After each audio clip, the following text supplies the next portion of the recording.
ಶುಕ್ಲಾಂಬರಧರಂ ವಿಷ್ಣುಂ ಶಶಿವರ್ಣಂ ಚತುರ್ಭುಜಂ ಪ್ರಸನ್ನವದನಂ ಧ್ಯಾಯೇ ಸರ್ವವಿಘ್ನೋಪಶಾಂತಯೇ ಅಗಜಾನನ ಪದ್ಮಾರ್ಕಂ ಗಜಾನನ ಭಾನ್ನಿಶಮನೇಕದಂತಭಕ್ತಾನಾಂ ಏಕದಂತಮುಪಾಸ್ಮಹೇ ರಾಮಾಯ ರಾಮಭದ್ರಾಯ ರಾಮಚಂದ್ರಾಯ ವೇದಸೇ ರಘುನಾಥಾಯ ನಾಥಾಯ ಸೀತಾಯ ಪತೇ ನಮಃ ಜಾನಕಿ ರಾಮ ಪಟ್ಟಾಭಿರಾಮ ಶ್ರೀರಾಮ ರಾಮ ರಾಮತಃ ಶ್ರೀಮದ್ಮಃ ರಾಮಚಂದ್ರ ಸ್ವಾಮಿನೇ ನಮಃ ಮಹಾಲಕ್ಷ್ಮೀ ಚ ವಿದ್ಮಹೇ ವಿಷ್ಣುಪತ್ತೈ ಚ ಧೀಮಹಿ ತನ್ನೋ ಲಕ್ಷ್ಮಿ ಪ್ರಚೋದಯಾತ್.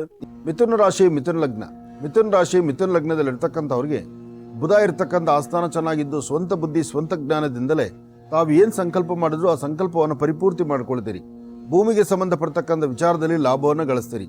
ಹಾಗೆ ಒಂದಷ್ಟು ವಸ್ತುಗಳನ್ನು ಪರ್ಚೇಸ್ ಮಾಡ್ತಕ್ಕಂಥದ್ದು, ಖರೀದಿಸ್ತಕ್ಕಂಥದ್ದು, ಹಾಗೆ ಒಂದಷ್ಟು ವ್ಯವಹಾರಗಳನ್ನು ಮಾಡಬೇಕಾದ್ರೆ ಸಮಾಧಾನವಾಗಿ ವರ್ತನೆ ಮಾಡ್ತಕ್ಕಂಥದ್ದು, ಯಾವುದೇ ಕೆಲಸ ಆದರೂ ಸಹಿತ ತೃಪ್ತಿಕರವಾಗಿ ನಿಮ್ಮ ಮನಸ್ಸು ಸಮಾಧಾನ ಆಗುವಂಥ ರೀತಿಯಲ್ಲೇ ನಡ್ಕೊಳ್ತಕ್ಕಂಥದ್ದು, ಹಾಗೆ ಹೊಸ ಹೊಸ ಸ್ನೇಹಗಳನ್ನು ಬೆಳೆಸ್ತಕ್ಕಂಥದ್ದು, ಹಾಗೆ ಕೊಟ್ಟು ತೆಗೆದುಕೊಳ್ತಕ್ಕಂಥ ಲೇವಾದೇವಿಗಳ ಬಗ್ಗೆ ಸರಿಯಾದ ಗಮನ ಹರಿಸ್ತಕ್ಕಂಥದ್ದು, ಹೀಗೆ ಒಂದಲ್ಲ ಒಂಥರ ಅದೃಷ್ಟದ ಚಿಹ್ನೆಗಳನ್ನು ತಾವು ಗಮನಿಸ್ತೀರಿ. ಪುಣ್ಯಕ್ಷೇತ್ರ, ತೀರ್ಥಕ್ಷೇತ್ರ, ದೇವರ ಸಾನ್ನಿಧ್ಯ ಅಥವಾ ದೇವರ ದರ್ಶನ ಮಾಡಿ ಬರ್ತಕ್ಕಂಥದ್ದು, ಆ ಕ್ಷೇತ್ರಕ್ಕೆ ಹೊರಟಾಗ ಅಲ್ಲಿ 4 ಜನಕ್ಕೆ ನಿಮ್ಮ ಕೈಲಾದ ಸಹಾಯಗಳನ್ನು ಮಾಡತಕ್ಕಂಥದ್ದು, ಇಂಥೆಲ್ಲ ಕೆಲಸಗಳನ್ನು ಮಾಡುವಂಥ ಯೋಗಫಲ ಮಿಥುನ ರಾಶಿಯವ್ರದ್ದಿದೆ.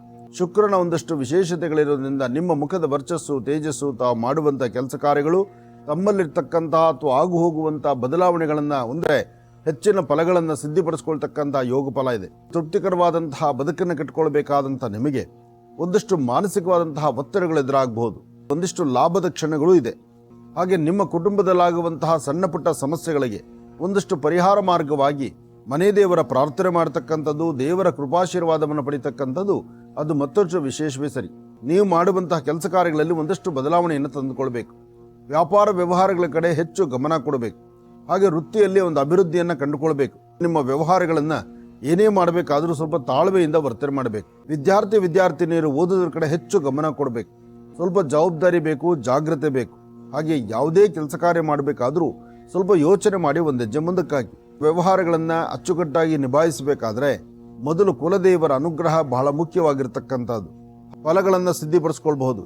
ಯೋಗಗಳನ್ನು ಸಿದ್ಧಿಪಡಿಸ್ಕೊಳ್ತಕ್ಕಂಥ ಅದೃಷ್ಟ ನಿಮ್ಮದಾಗುತ್ತೆ. ನೀವು ಏನು ಕೊಟ್ಟು ತೆಗೆದುಕೊಳ್ತಕ್ಕಂಥದ್ದಾಗಲಿ ಅಥವಾ ಯಾವುದೇ ಒಂದು ಲೇವಾದೇವಿ ಮಾಡ್ತಕ್ಕಂಥದ್ದಾಗಲಿ, ಹಣಕಾಸಿನ ಟ್ರಾನ್ಸಾಕ್ಷನ್ಸ್ ಮಾಡ್ತಕ್ಕಂಥದ್ದಾಗಲಿ, ಅಥವಾ ದೂರಭಾರ ಪ್ರಯಾಣ ಮಾಡಬೇಕು ಎಂಬತಕ್ಕಂಥ ಸಂಕಲ್ಪ ಇಟ್ಕೊಂಡಿದ್ದರೆ ಆಗಲಿ, ಏನೇ ಮಾಡಬೇಕಾದರೂ ವಿದ್ಯಾರ್ಥಿಗಳ ಓದಿನಿಂದ ಉದ್ಯೋಗಕ್ಕೆ ಹೊರಡತಕ್ಕಂತಹ ಪ್ರತಿಯೊಬ್ಬರಿಗೂ ಒಂದಿಷ್ಟು ಮಟ್ಟಿಗೆ ಪ್ರಾರಂಭಿಕವಾಗಿ ಮಾತ್ರ ಕನ್ಫ್ಯೂಷನ್ಸ್ ಇರುತ್ತೆ. ಆದರೂ ಲಾಭವನ್ನು ಸಿದ್ಧಿಪಡಿಸ್ಕೊಳ್ತಕ್ಕಂಥ ಯೋಗ ಫಲ ಇದೆ. ಒಂದಷ್ಟು ಅವರೇ ಬೇಳೆ, ಒಂದಷ್ಟು ಅಕ್ಕಿ, ಅಂದರೆ ಒಂದು ಚಿಟಿಕೆ ಅವರೇ ಬೇಳೆ, ಒಂದು ಚಿಟಿಕೆಯಷ್ಟು ಅಕ್ಕಿ, ಎರಡನ್ನೂ ಸಹಿತ ಪೂರ್ವಾಭಿಮುಖವಾಗಿ ನಿಂತು ದೃಷ್ಟಿ ತೆಗೆದು ಪೂರ್ವದಲ್ಲಿರ್ತಕ್ಕಂಥ ಹಸಿರು ಗಿಡಗಳ ಮೇಲೆ ಹಾಕೋದ್ರಿಂದ ಮತ್ತಷ್ಟು ಲಾಭವನ್ನು ಗಳಿಸ್ತೀರಿ. ನಿಮಗೆ ಪಾಠ ಪ್ರವಚನ ಮಾಡತಕ್ಕಂಥವ್ರು ಅಥವಾ ನಿಮಗೆ ಮಾರ್ಗದರ್ಶನ ಕೊಡ್ತಕ್ಕಂಥವ್ರು ಅಥವಾ ನಿಮ್ಮ ಬದುಕು ಹೀಗೇ ಇರಬೇಕು ಅಂತ ಮತ್ತೊಬ್ಬರ ಒಂದು ಮಾರ್ಗದರ್ಶನದಲ್ಲಿ ನಡಿಬೇಕು ಎಂಬತಕ್ಕಂಥ ಚಿಂತನೆಯಲ್ಲಿದ್ದರೂ ಒಂದಷ್ಟು ಅಚಾತುರ್ಯಗಳನ್ನು, ಒಂದಷ್ಟು ಅಸಮಾಧಾನವನ್ನು, ಒಂದಷ್ಟು ಬೇಡವಾದಂಥ ಮನಸ್ಥಿತಿಯನ್ನು ತಂದುಕೊಳ್ಳೋ ಪರಿಸ್ಥಿತಿ ಇದೆ. ಜೋಪಾನವಾಗಿ ಮಾಡುವಂಥ ಕೆಲಸ ಒಂದಷ್ಟು ಲಾಭವನ್ನು ಗಳಿಸ್ಕೊಳ್ತೀರಿ. ಅಷ್ಟೇ ಅಲ್ಲದಿರ ಓದುವಂತಹ ವಿದ್ಯಾರ್ಥಿನಿಯರು ಉತ್ತರಾಭಿಮುಖವಾಗಿ ಕೂತು ಪ್ರಭು ಶ್ರೀ ರಾಮಚಂದ್ರನ ಆರಾಧನೆ ಮಾಡ್ತಾ ತದನಂತರ ನಿಮ್ಮ ವಿದ್ಯಾಭ್ಯಾಸಕ್ಕೆ ಮುಂದಾದರೆ ಮತ್ತಷ್ಟು ಲಾಭವನ್ನು ತಂದುಕೊಳ್ತೀರಿ. ಯಾವುದೋ ಒಂದು ಬಲವಾದ ಸಂಕಷ್ಟಗಳಲ್ಲಿ ಸಿಕ್ಕಾಕೊಂಡ್ಬಿಟ್ಟಿದ್ದೀರಿ. ಯಾರಿಗೋ ಕೊಟ್ಟ ಮಾತಿನಂತೆ ನಡ್ಕೊಳ್ಳೋಕ್ಕಾಗ್ತಿಲ್ಲ, ಹಣಕಾಸಿನ ಸಮಸ್ಯೆ ಇದೆ ಅಥವಾ ಇನ್ಯಾವುದೋ ಒಂದು ಇಕ್ಕಟ್ಟಿನ ಪರಿಸ್ಥಿತಿ ಇದೆ. ಆಗ ನೀವು ಮಾಡಬೇಕಾದ್ದು ದಕ್ಷಿಣಾಭಿಮುಖವಾಗಿ ನಿಂತು ಅಲ್ಲಿ ಹನುಮನ ಪ್ರಾರ್ಥನೆ ಮಾಡಿದ್ರೆ ಸಾಕಷ್ಟು ಒಳ್ಳೆ ಫಲಗಳನ್ನು ಖಂಡಿತ ಸಿದ್ಧಿಪಡಿಸ್ಕೊಳ್ತೀರಿ.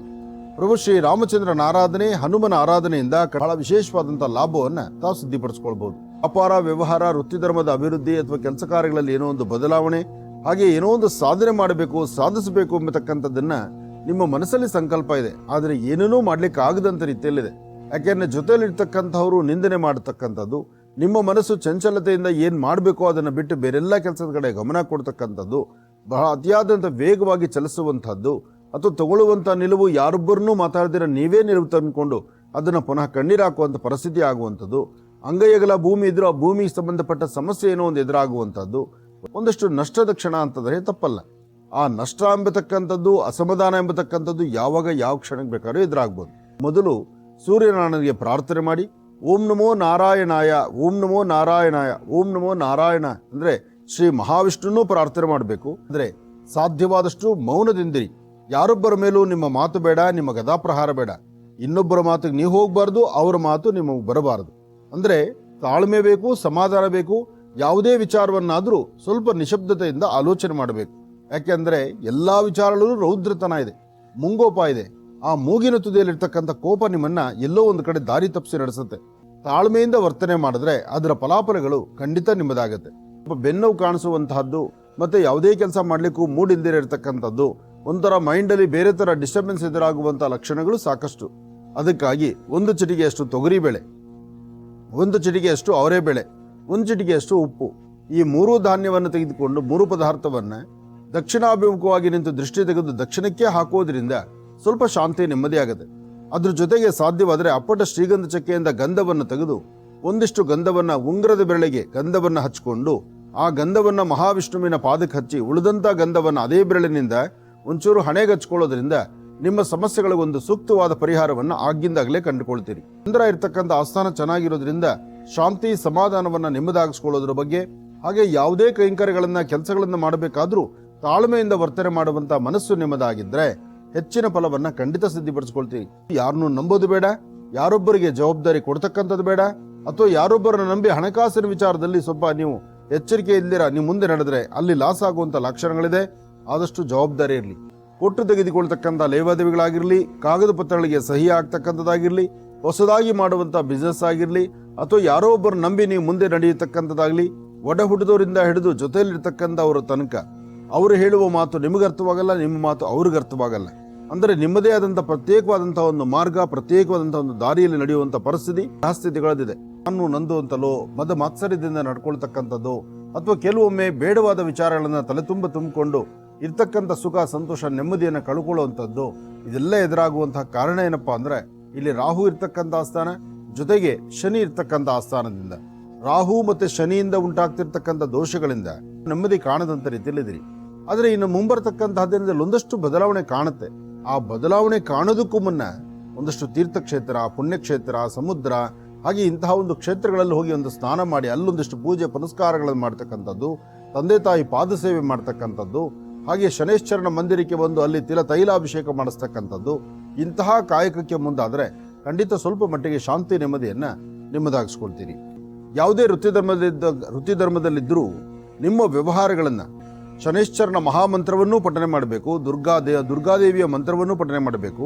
ಒದಗುವಂಥ ಯಾವುದೇ ಒಂದು ಸಮಸ್ಯೆ ಆದರೂ ಸಮಸ್ಯೆಗೊಂದು ಪರಿಹಾರ ಮಾರ್ಗವಾಗಿ ಒಂದಷ್ಟು ಗೋಕ್ಷೀರ, ಒಂದಷ್ಟು ಬೆಲ್ಲ, ಒಂದಷ್ಟು ಶ್ವೇತವರ್ಣದ ವಸ್ತ್ರ, ಅಂದರೆ ಒಂದು ಬಿಳಿಯ ಬಣ್ಣದ ಕರ್ಚೀಫ್ ಆಗಲಿ ಅಥವಾ ಬಿಳಿಯ ಬಣ್ಣದ ವಸ್ತ್ರ ಆಗಿರಲಿ, ಒಂದಷ್ಟು ಬೆಲ್ಲ ಮತ್ತು ಒಂದಷ್ಟು ಗೋಕ್ಷೀರವನ್ನಾಗಲಿ ಹತ್ತಿರದಲ್ಲಿ ಯಾವುದಾದ್ರು ಒಂದು ಶಿವಾಲಯಕ್ಕೆ ಕೊಟ್ಟು ಒಂದು ಪ್ರಾರ್ಥನೆ ಮಾಡೋದ್ರಿಂದ ಒಂದಷ್ಟು ಕರ್ಮಫಲಗಳನ್ನು ದೂರ ಮಾಡ್ಕೊಳ್ತೀರಿ. ಸತ್ಯಾಸತ್ಯತೆಗಳನ್ನು ಅರ್ಥ ಮಾಡ್ಕೋಬೇಕು, ಬೇಕು ಬೇಡಗಳನ್ನು ಚಿಂತನೆ ಮಾಡಬೇಕು. ಎಲ್ಲೇ ಹೊರಡಬೇಕಾದ್ರೂ ಹೊರಡೋದಕ್ಕೆ ಮುನ್ನ ಸರಿ ತಪ್ಪುಗಳನ್ನು ಸರಿಯಾದ ತಿದ್ದುಕೊಳ್ಬೇಕು. ಪ್ರಯಾಣವನ್ನು ಅತಿಯಾದಂಥ ವೇಗವಾಗಿ ಪ್ರಯಾಣ ಬೆಳೆಸ್ತಕ್ಕಂಥದ್ದು ಬೇಡ.